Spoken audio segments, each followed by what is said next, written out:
Welcome to the Financial Freedom Podcast, where we interview remarkable people and share strategies for mastering money and living a meaningful life.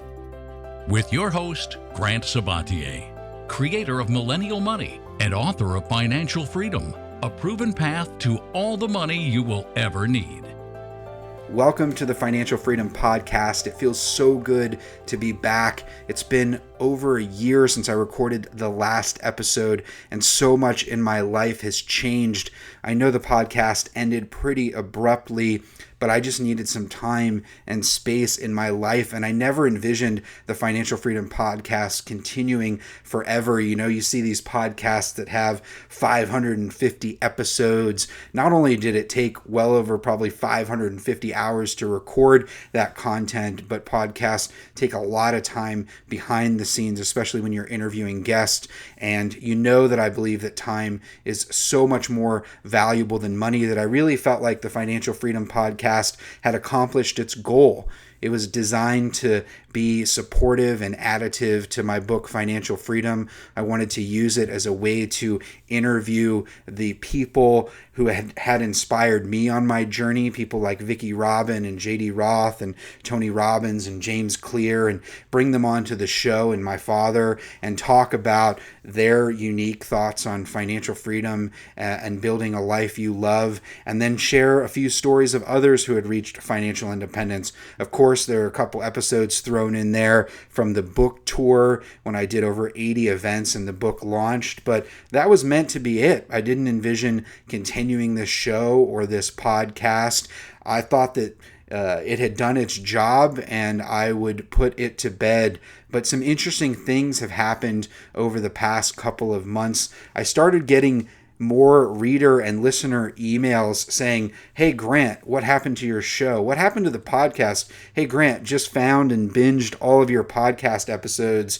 When is the next episode coming out?" As podcasts have continued to get more popular and Financial Freedom, the book, has continued to spread around the world. It's now in 12, soon to be 13 languages. More people have discovered this podcast, and in fact, when I logged in this morning for the first time in over a year, I saw that it's been downloaded over 1.25 million times since it was released when the book came out. It continues to grow and spread every day. So if you've been a subscriber for a long time and you've been waiting for a new episode, I'm so excited to be back. And if you're just finding this show, welcome to the show, and I can't wait to share more about what I've been up to over the past year and what I'm hopeful for in the future. So a lot's happened, of course, in the last 2 years with the pandemic. I recorded one of my favorite episodes, Peace in Uncertain Times, at the beginning of the pandemic, and I went back and listened to that earlier today when I logged in, and I'm so grateful that we are now moving beyond, hopefully, this pandemic. But of course, with the tension in Ukraine and the war with Russia and Ukraine and the economy and increasingly uncertain and difficult to read climate change reports, it's very clear that the world of the next 1, 3, 5, 10, 20 years is going to look increasingly different and radically so than the world that we have grown up in, and certainly the world that I learned about money and investing and pursuing financial independence. So financial freedom is more important now than ever.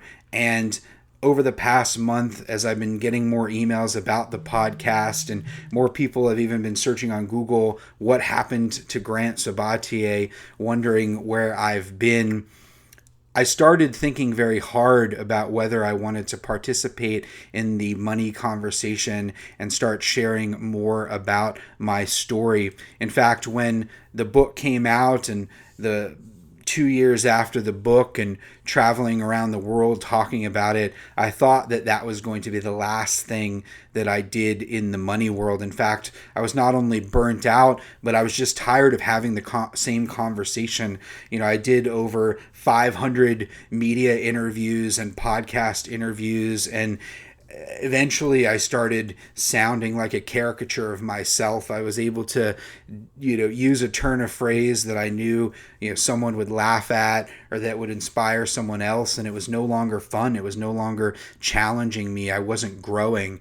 And thankfully, Millennial Money was acquired in October 2020. You can listen to that episode, New Beginnings. With that acquisition, I got a very large financial windfall. I was already financially independent, but that pushed me to a level where I knew I would no longer need to worry about money forever. And I was ready to take a break. I wanted to dig in literally and figuratively. I planted a large fern garden in my yard. It's the first time I've lived in a house since I was 18 years old. I bought a house and then bought an investment property and spent time, reading books outside and hanging out with my dog and my wife and my friends and really enjoying Ohio and just trying to live a simple, normal life. And I really thought that was going to be it. And then last fall, the Motley Fool reached out asking if I'd be interested in developing a course.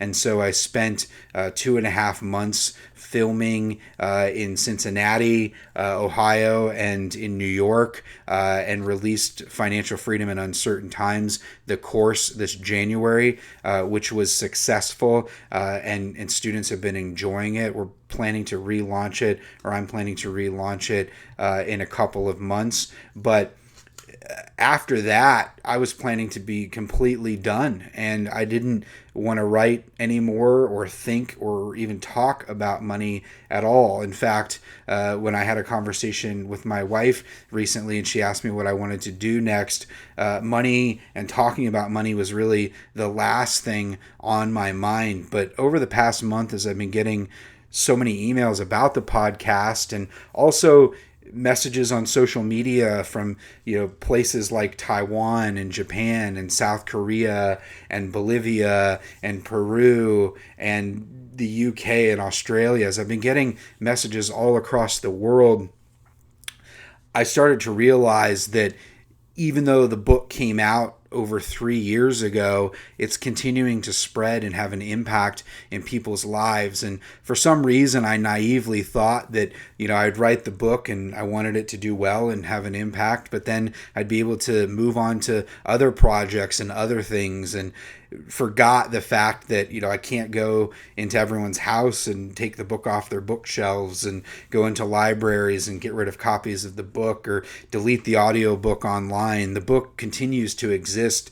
And in fact, I believe that books are actually alive and they continue to reverberate and echo into the universe. That's why, we can read a book that's, 100, 200 years old and it can still impact our life. But I didn't really think that deeply about mine and thought that I could somehow escape it. But over the past month, as I've been reflecting and for some reason woke up this morning wanting to record a new podcast episode between Financial Freedom and my old show, Millennial Money Minutes. I've spent over 1,000 hours recording podcast and really used to love podcasting a lot, but found that I was no longer excited about it and really likely just burnt out and needed to take some space from it. But as the world's been changing and my course came out and I've been getting feedback from that, I've realized how important pursuing financial independence really is in an increasingly uncertain future. Of course, none of us know what's going to happen tomorrow, but I can think of very few things than having enough money saved up that you can move to a different place or protect your family or move on to another job. I can't tell you how happy I've been watching The Great Resignation and everyone quit their jobs. It's been so exciting to see people no longer willing to trade their time for crappy jobs and for money that they don't want to trade their time for. So it's been so incredible to see that change, as well as just the change in the money conversation. When I started writing about money in 2015, really hardly anyone was talking about money in an open and vulnerable way. And now I hear money conversations everywhere, all across the mainstream. And thankfully, there are people that look very different than I look in very different circumstances, sharing their stories and successes and challenges. And gosh, just all the crazy stuff that's happening on money TikTok and Instagram and YouTube. It's blown up, and talking about money and being open about money is now so mainstream, and it really warms my heart to see that happening and those conversations being had, because that was really a dream of mine back in 2015 when I started Millennial Money.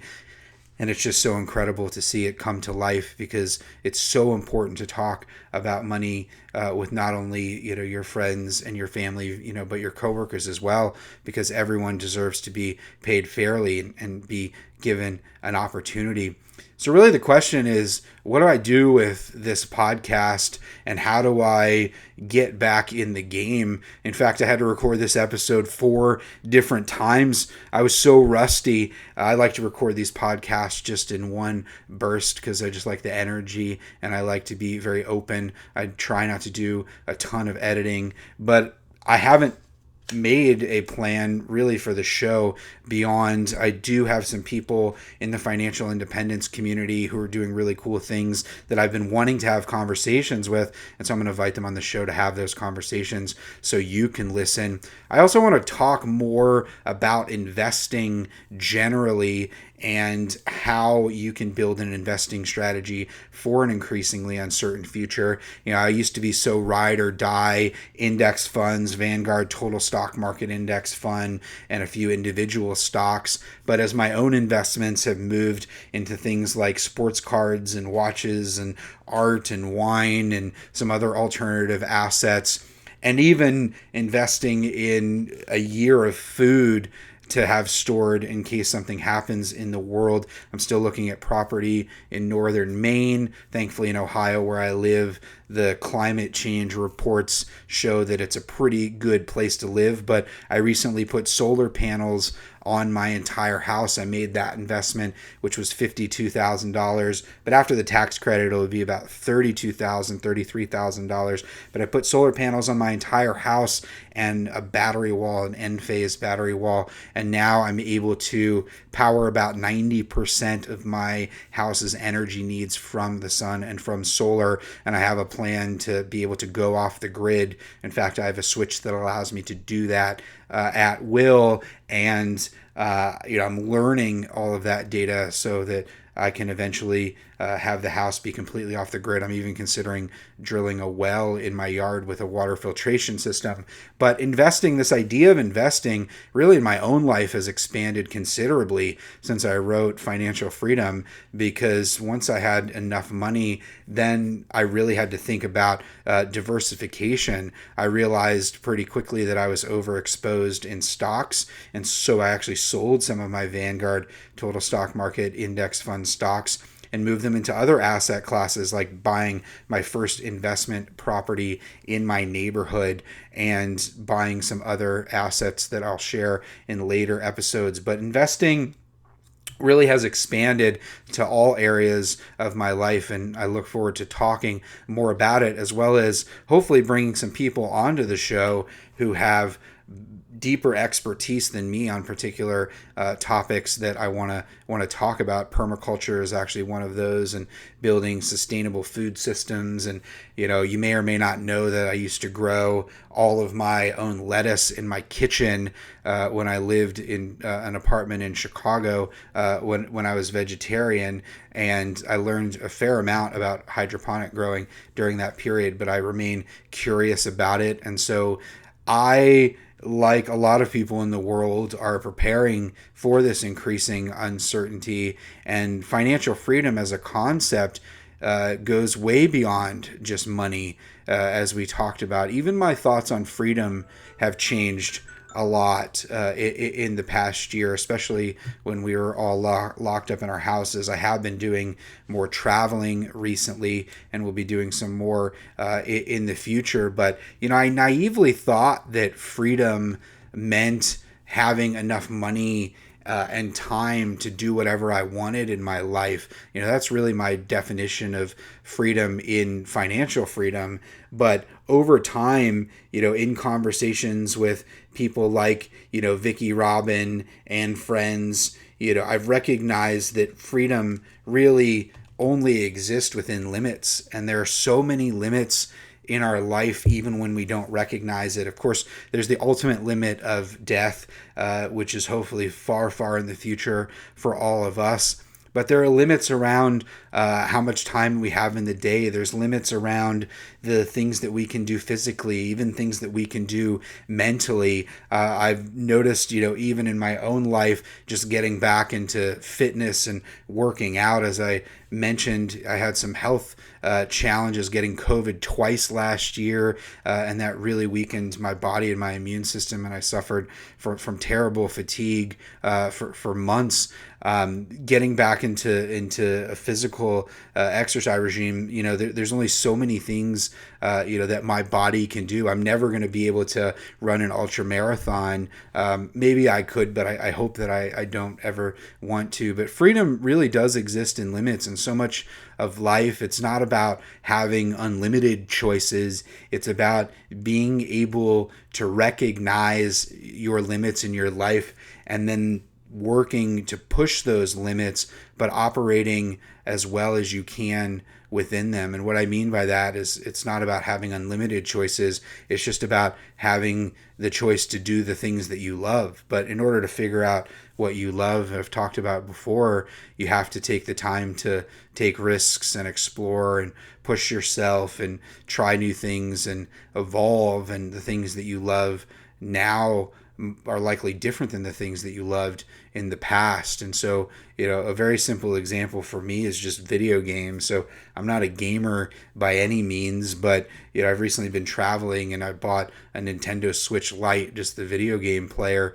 for a couple $100. And, I haven't played a video game probably in over 25 years, but just in traveling now, playing what I call my adult Game Boy, I've actually gotten a lot of joy out of it. And it's something that I never would have thought about or considered, because, I thought that's something that I would never do. And I know that's a very kind of dumb, but simple example, but there are so many things in our life where freedom really means having the time to do the things that we love, but we have to take the time to figure out what those things are and really figure out the limits in our own life and then build within them. I think that's going to become increasingly important as climate change impacts the world and we might be able to travel less, or global conflicts make it difficult to move. I've been focusing on just building a home that I love with things that I love. And, I built a gym in my basement and in my house. And these might sound like really simple things to you and things that you've done in the past. But, I moved, 5 times in the past 4 years. I've always lived in apartments. There's certain things that I've never been able to experience, on my own. And a lot of them are very simple, and I'm building my life around those things. And so I'm constantly thinking about the limits in my own life and how I want to spend my time, and woke up this morning really missing podcasting and was so surprised to see that this show has been downloaded over 1.25 million times. And in fact, almost 70,000 people listened to the show in February of this year. So there's people out there listening, and thank you for continuing to show up. And I hope everyone remained a subscriber. But if not, I hope they find the show.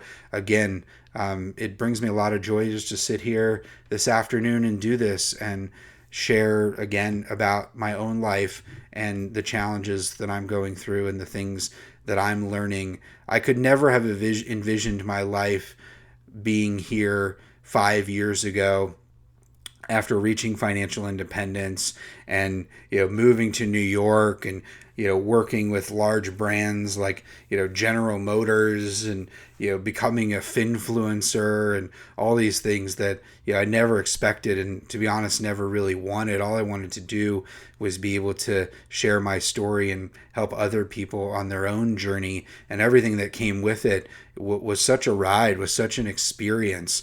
I was watching the clip of me on Rachel Ray the other day when I was showing it to my grandmother, and I was so nervous when I was recording it. I can see just how nervous I was, and looking back on it, it just seems so insane that I was on that show or on NPR, or I was able to meet people like Tony Robbins, in person, and do all these crazy things. Life is such an unexpected adventure, and I really laughed and recognized that I'm such an intense black or white person. I'm someone who's like all or nothing, and I really thought that after the course came out that I would be done with money, that after the website was sold I would be done with money, and for some reason I just keep coming back to this mission. And the more emails and messages that I get, I'm just so full of love and so grateful that I have been able to do this work. And so moving forward,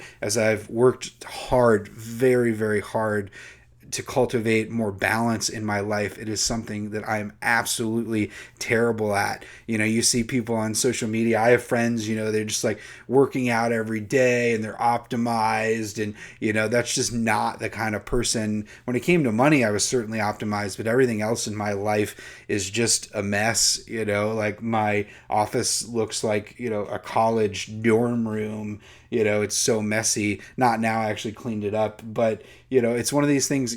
I have struggles just like everyone else has struggles, and I've aired a lot of those on this podcast and in interviews over time, but I'm continuing to grow and change. I recently turned 37, and I just laugh at how far I've come in my own journey and all the things that I've been able to accomplish. In fact, I realized recently that I've accomplished almost all my goals in my life, besides my health, but I've really focused on that intensely in 2022, and I'm feeling positive about the progress that I've made. But I really feel like now I owe it to my former self, the guy who was so stressed about money on his financial independence journey, the guy that was so afraid the day in 2015 when he hit publish on Millennial Money, sharing his net worth and wondering what would become of it.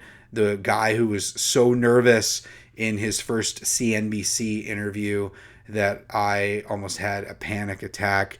It's so amazing to look back on those memories and recognize the gift and the opportunity, especially today, still being here, that I have to share my story and hopefully help other people on their own journey. So with renewed enthusiasm and interest, I am back on the show. As I mentioned, I'm going to try to find some people to interview that I've wanted to have conversations with, conversations that I think you would be interested in. And as always, I am going to be holding nothing back when it comes to what's going on in my own financial journey, my own life. Super stoked. I just bought an investment property, as I mentioned last week, and I'm going to share some of the ins and outs of just how I'm thinking about real estate in increasingly uncertain times. I'm going to talk about some of the individual stock investments I've made, and I'm going to talk about some of the online businesses that I am investing in, as well as an app that is going to be coming out in the US that I've been advising some people in the UK on. So there's been a fair amount going on in my world behind the scenes, but I really haven't been sharing any of it. So I'm excited to be back on the show. This feels comfortable. This feels natural. This feels like home. So thank you for coming back to the show. I can't wait for future episodes and to engage in this conversation. It means a lot to me that you've taken the time to listen to this. Thank you, as always, for your messages, for your encouragement. I'm launching a new GrantSabatier.com here in the next month. There's going to be some cool stuff on the site in addition to these new podcast episodes, but I will update you on all of that later. I hope this finds you well, no matter where you are. I'm so excited that we made it here now, 2 years in the pandemic and hopefully coming out. I hope you're able to travel, see the people that you love, do the things that you love, and that money only matters if it helps you live a life you love. Thanks for tuning in, and I will see you much sooner than a year from now. Talk to you then.